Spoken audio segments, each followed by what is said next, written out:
আর ডান্সারদের মুভমেন্টগুলোর নম্রতা বোঝায় যে ওনারা নিষ্ঠুরতা থেকে কমনীয়তাই বেশি পছন্দ করেন। আর তার সাথে নাচ আর গানের এই অনবদ্য সমন্বয় এখানকার জীবনের জন্য প্রয়োজনীয় একতার এক রূপক হিসেবে কাজ করে।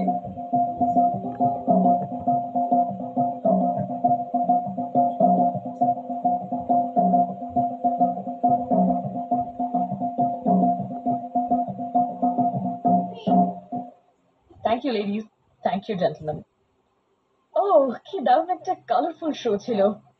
মহিলারা এখানকার বিভিন্ন জায়গা নিয়ে গান গাইছিলেন আর জিজ্ঞেস করছিলেন, তুমি এখানে গেছো, তুমি ওখানে গেছো, যেটা আমার মতো টুরিস্টদের জন্য খুবই কাজের।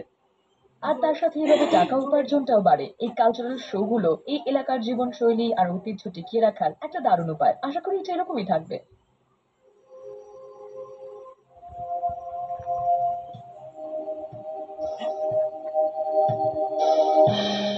শিল্প আর ঐতিহ্যে ভরা খানিকটা সময় কাটানোর পর আমি আবার নোবরার বালিতে নেমে পড়েছি।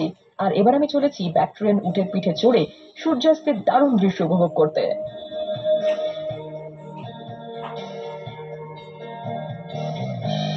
অফকোর্স, সূর্যাস্তের সময় উটের পিঠে চড়ার মতন টুরিস্টের অভাব এখানে কখনোই হয় না। সাফারির উট হওয়াটা বেশ খাটনির কাজ কিন্তু।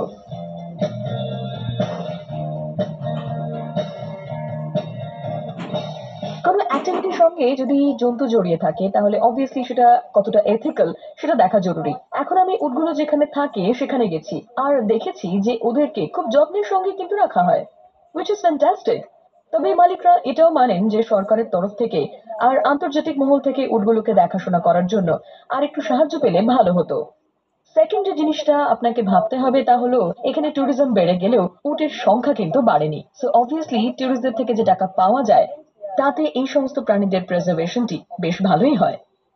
হ্যালো, হ্যালো, কেমন আছেন আপনি? Nice to meet you. আচ্ছা, 15 মিনিটের জন্য 15 কত ভাড়া মিনিটের নেবেন? জন্য 200।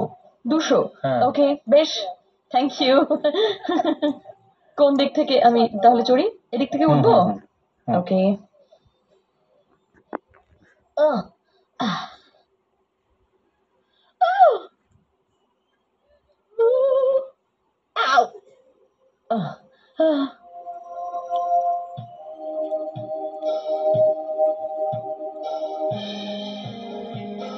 আমি এবার যাচ্ছি মঙ্গোলিয়ায়, বাই।